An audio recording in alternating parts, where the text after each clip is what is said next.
জারিফ, টুকি, টিকি,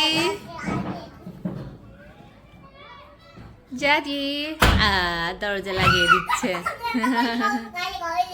কি করছো তুমি? কি করছো? দাঁড়িয়ে দাঁড়িয়ে দেখছো? হ্যাঁ।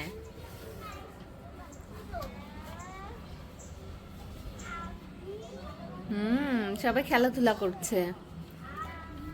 আসসালামু আলাইকুম। নতুন আরেকটি ব্লগে আপনাদের সবাইকে স্বাগতম। সুন্দর রোদ ঝলমল করা সকাল। আজকে হচ্ছে দেরি করে উঠেছি বলতে ঘুম তো অনেক আগেই ভেঙেছে। বাট ওই জারিফের পাপা বের হয়ে যাওয়ার পর আমি আমার ভিডিওগুলো এডিট করছিলাম। আজকে দুটো চ্যানেলে আমার ব্লগ দিয়েছি, সেজন্য একেবারে সকাল 7:30 থেকে 10:30 পর্যন্ত আমি ওটা নিয়ে একটু বিজি হয়েছিলাম।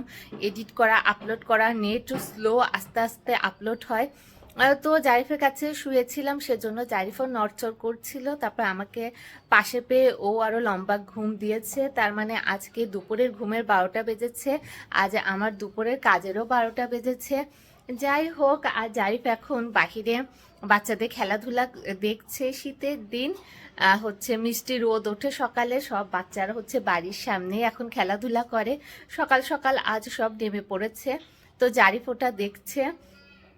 এখনো আমাদের কারো নাস্তা হয়নি, সেজন্য ওকে এখন নিয়ে যাব না, গোসলের আগে তো একটু নিয়েই যাব। ততক্ষণে হয়তো বাইরে সব বাচ্চাদের খেলাধুলা শেষ হয়ে যাবে।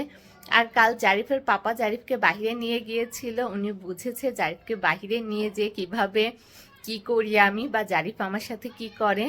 কালকে জারিফ তার পাপার সাথে যে নিচে বাচ্চারা খেলছে, নিচের একটা বাচ্চার গায়ে 2 মুঠ বালি দিয়েছে। বাচ্চাটা তো কান্না করে দিয়েছে, ওর থেকে বড় অনেক, স্কুলে পড়ে ওই বেবি গার্লটা। তো জারিফের বালি দিয়া দেখে তো একদম কান্না করে দিয়েছে। আর জারিফ বারান্দার দরজা চাপাচ্ছে, আমি হচ্ছে সিটকারি মানে দেখাচ্ছি। এই যে সিটকারিটা এইভাবে রেখে দিই, সেজন্য চাপালে পরও দরজা লাগানোর কোনো মানে সম্ভাবনা নাই, আমি এভাবেই দিয়ে রাখি। তো এই কোনো বাচ্চার গায়ে 2 মুঠ বালি দিয়েছিল, কাল কোনো বাচ্চা চোখে বালি দিয়েছিল। জারিফের পাপা তো এটা হ্যান্ডেল করছিল, বাচ্চাদের হ্যান্ডেল করছিল। তো এই হচ্ছে ব্যাপার। আমার সাথে গেলে আমি তো সেজন্য বারবার দেখে রাখি। তারপরও এই বালি নিয়ে খেলাধুলা, সবাই বাচ্চা, কাকে কি বলবো। তো এটাই তো। জারিফ এখন বাহিরে দাঁড়িয়ে দাঁড়িয়ে দেখছে, আর গায়ে বারান্দা থেকেই ওর গায়ে মিষ্টি রোদ লাগছে, সেজন্য আমি বললাম দাঁড়িয়েই থাকুক। আর এই তো উঠে ঝটপট বিছানাগুলো গুছিয়ে নিয়েছি। জারিফের খেলার ঘরে তো জারিফ এখনো যায়নি, ওটা রাতেই গুছিয়ে রেখেছিলাম। আর এই ঘর আর ওই আরেকটা বেডরুম, ওটা একটু গুছিয়ে রেখেছি। রান্না বান্না এখনো কিছু করি নাই। তো ভাবছি যে পরোটা ভেজে নেই, একটু পরোটা ভাজি, সকালে নাস্তাটা পরোটা ভাজি খাই। আর এই বাসা যেহেতু ছেড়েই দিয়েছি, এখন আবার গাজীপুর থেকে নারায়ণগঞ্জে চলে যাচ্ছি। এতদিন তো বলেছি নারায়ণগঞ্জ। এখন দেখা যাক শেষ পর্যন্ত, আগে কিছুই বলতে চাই না, গেলে পরে বোঝা যাবে। বাট হ্যাঁ, এখন টার্গেট নারায়ণগঞ্জ, তো সেজন্য নারায়ণগঞ্জে নতুন বাসা দেখতে হবে।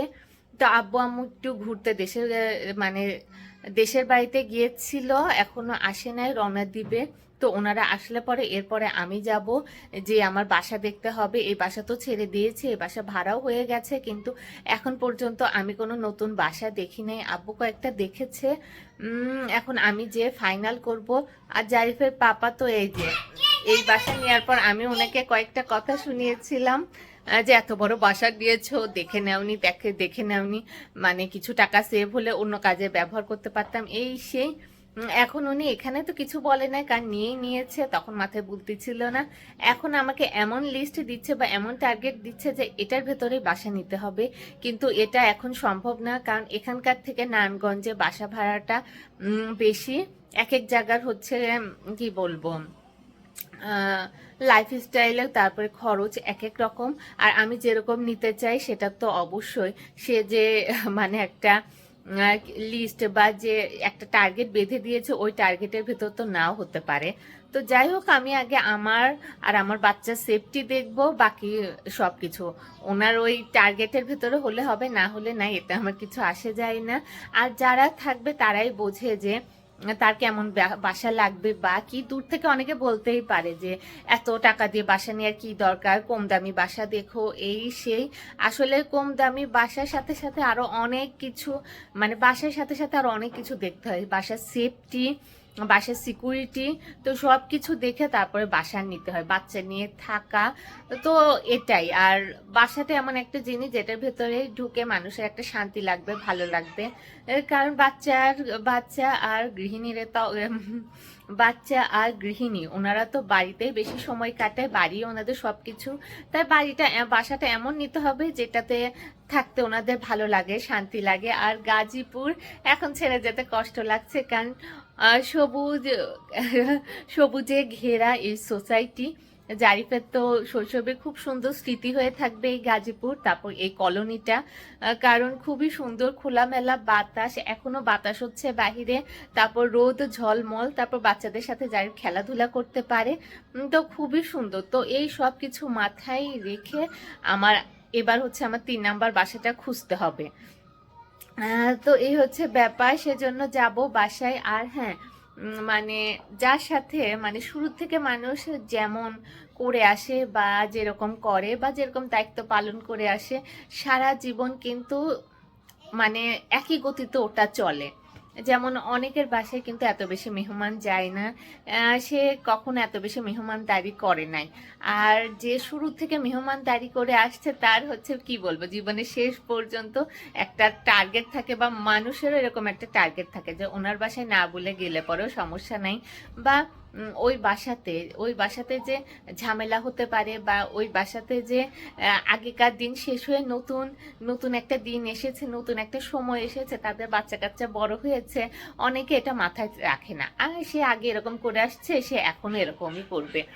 তো এটা হচ্ছে অবস্থা। তো এটা বলছি কারণ জারিফের পাপার আগে আমার প্রতি এত কোনো মানে রান্না বান্না এর প্রতি মানে আমি আম্মুর বাসায় যাওয়ার আগে ওনার জন্য নিজের থেকে অনেক কিছু রান্নাবাড়ি করে রেখে যেতাম, উনি এত কিছু বলতো না।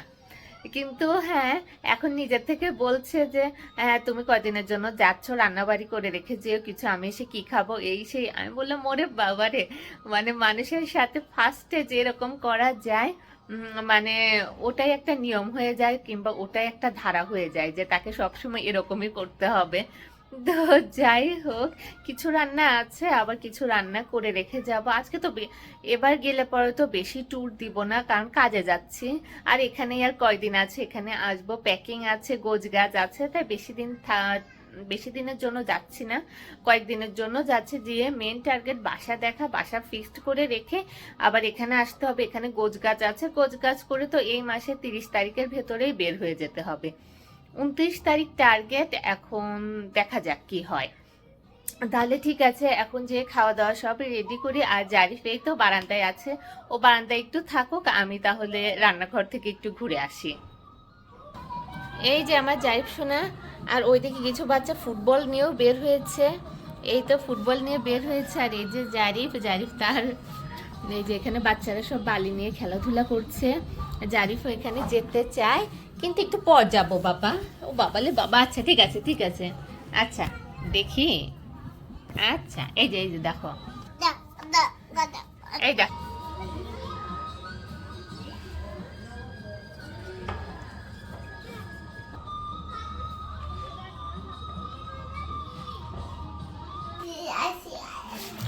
চাল শেষ হয়ে গিয়েছিল, এই 2.5 পট চালই হচ্ছে বাকি ছিল, পুরাতন চালগুলো নিয়ে নিয়েছি।